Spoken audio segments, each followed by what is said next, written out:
Good day everyone. In today's video, we will be tackling all about GERD, or also known as gastroesophageal reflux disease. So, let's get started, shall we? GERD, or gastroesophageal reflux disease, or also known as chronic acid reflux, is a condition in which acid-containing contents in your stomach persistently leak back up into your esophagus, the tube from your throat to your stomach. This long-lasting condition in which gastroesophageal reflux, GER, causes repeated symptoms or leads to complications over time. Moving on to the pathophysiology. Starting off with conditions like histopathological alterations in the lower esophageal sphincter or upper GI tract causes great disturbance to the openings of both the upper and lower esophageal sphincters. The digestive system then slows down, which digests stomach content much slower and stays there longer than they usually do. The upper esophageal sphincter and lower esophageal sphincter, which acts as the doors and entrances to the stomach, then begins to relax and causes it to slightly loosen up and open. Another factor to consider is when a woman is pregnant, the growing uterus pushes the stomach and its contents closer to the sphincter, which makes them more likely to experience GERD. All this will result to a reflux of stomach acid reaching the esophagus, which gives an unpleasant feeling somewhere around your chest, which others call a heartburn. A recurring condition of this is then called a gastroesophageal reflux disease. This will also lead to an inflammation of the esophagus, or also known as esophagitis.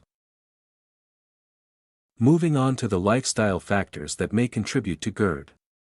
We have here 5 of the many factors that we need to take note of. Obesity can increase the risk of GERD due to the higher intra-abdominal pressure, and obese has combined with the weakened lower esophageal sphincter. Smoking can increase the risk of GERD by weakening the lower esophageal sphincter and reducing the production of saliva, which normally helps neutralize stomach acid. Certain dietary factors, such as consuming spicy, fatty, or acidic foods, as well as caffeine and alcohol, can increase the risk of GERD by promoting the relaxation of the lower esophageal sphincter and irritating the esophageal lining. Pregnancy can increase the risk of GERD due to hormonal changes and the growing uterus putting pressure on the stomach, which can lead to the weakening of the lower esophageal sphincter and cause acid reflux. Certain medications, such as nonsteroidal anti-inflammatory drugs, NSAIDs, calcium channel blockers, and certain sedatives, can increase the risk of GERD by relaxing the lower esophageal sphincter or irritating the esophageal lining. Moving on to the signs and symptoms you might encounter if you experience GERD. A burning sensation in your chest, or heartburn, usually after eating, which might be worse at night or while lying down. Upper abdominal or chest pain. Sensation of a lump in your throat. Backwash, regurgitation, of food or sour liquid. Lastly, trouble swallowing, or also known as dysphagia. Moving on to the treatment options for GERD. We have here 3 ways we can suggest to conquer GERD. One way to treat GERD is by making some lifestyle and dietary changes. Lifestyle and dietary changes help GERD by reducing symptoms and acid reflux through weight management, avoiding trigger foods, eating smaller and more frequent meals, maintaining an upright posture after eating, and quitting smoking, leading to an improved quality of life. Medicines can also help GERD by either reducing the production of stomach acid, histamine blockers, proton pump inhibitors, neutralizing existing acid, antacids, or improving gastric motility, prokinetic agents, all of which alleviate symptoms, reduce acid reflux, and aid in the healing of the esophagus.